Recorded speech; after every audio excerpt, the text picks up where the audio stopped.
बहुत ध्यान देना। कई लोग पूछते हैं महाराज जी क्या घर में शंकर जी का शिवलिंग रख सकते हैं? रख सकते हो, मना नहीं। जिसके घर में शंकर का शिवलिंग रहता है उसके घर में कभी बड़ा रोग प्रवेश नहीं करता। शंकर का शिवलिंग हो, पर शिवलिंग का भी प्रमाण है साहब। घर में जो भी मूर्ति होती है, जमीन, ये जमीन है, इससे अंगूठे को उठाकर देख लो, हाथ को, बस इतनी बड़ी मूर्ति, प्रतिमा, स्वरूप घर के अंदर होना चाहिए, इससे बड़ी नहीं। क्योंकि बच्चा जितना छोटा होता है उसको उतनी व्यवस्था कम करना पड़ती है। बच्चा जब बड़ा हो जाता है व्यवस्थाएं बढ़ती चली जाती है। और निवेदन है, आप अपने घर के कमरे में दूसरों को अलाउ नहीं करते। करते हो क्या? जेठानी का लड़का आया तुम्हारे कमरे में आकर बैठ गया, देवरानी का आया या ननद के छोरा छोरी आया तुम्हारे कमरे में बैठ गया, अच्छा लगेगा? चल निकल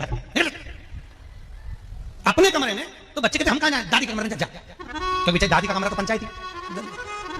अपने कमरे में कोई नहीं होना। और ले देकर केवल भगवान का कमरा ऐसा होता है, भगवान का मंदिर एक ऐसा होता है जिसमें सब तीर्थ करने गई। कहां? रामेश्वर।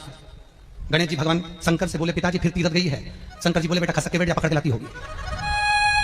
तीर्थ गई, वहां से रामेश्वर जी को लिए, फिर बद्रीनाथ गई, वहां से पकड़ ली, द्वारका गई, वहां से लिए। इतना सारा देवी देवता एक ही मंदिर में, सारा पितर देव, ये देव, वो देव, सब बैठा। बेचारा ये सब खसका आया बैठा। इतना सा तो मंदिर, उसमें भी सब फंसा आया बैठा। और उसी में पानी का लोटा, उसी में जल सब रख गई। और मालूम पड़े वो लोटा भी लुढ़क गया, सब गीला हो गया। गणेश जी ने कहा पिताजी पूरे गीला हो गए। शंकर भगवान बोले बेटा तो आरती करके कल आएगी।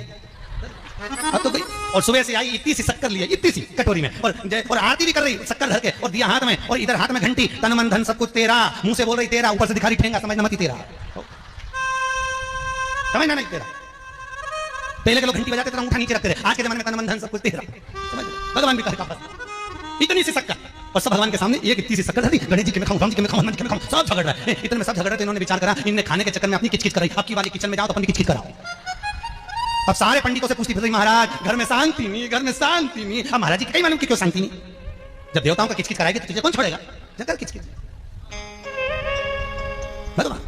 और बच्चा कुचा था तो वो दिवाली दशहरा आया, जन्माष्टमी आई, इतना सारा भगवान के थाली में रख के अचार लेके बैठ गई। आज तो जन्माष्टमी है, और बच्चा कुचा पाउडर लिए कौन सा पीताम्बरी, उससे झगड़, ऐसा रगड़ूंगी पूरा साफ हो जाएगा। और जन्माष्टमी के दिन ऐसा रगड़ा। भगवान कह रहे राधा आज मेरा जन्मदिन और ये मुझे घस रही। भगवान बोले घस लेने दे। राधा जी बोली कोई बात नहीं, बाद में मैं उपटन लगा दूंगी प्रभु, अब इसका जन्मदिन आने, जैसी करनी वैसी भरनी। अब खुद का जन्मदिन आया, शादी की सालगिरह आई, पति के साथ जा रही थी मंदिर में दर्शन करने, स्पीड ब्रेकर पे से एसी फिकाई, सब दूर से घस आई। 4 दिन तक हॉस्पिटल में पड़ी रही, सब मिलने आए, जीजी कैसे हो गया? मेरा तो बताओ मंदिर जा रही थी और घिसा गई। भगवान बोले तूने मेरे जन्मदिन पे घसा, तेरे जन्मदिन में मैंने घसा, और घस ले।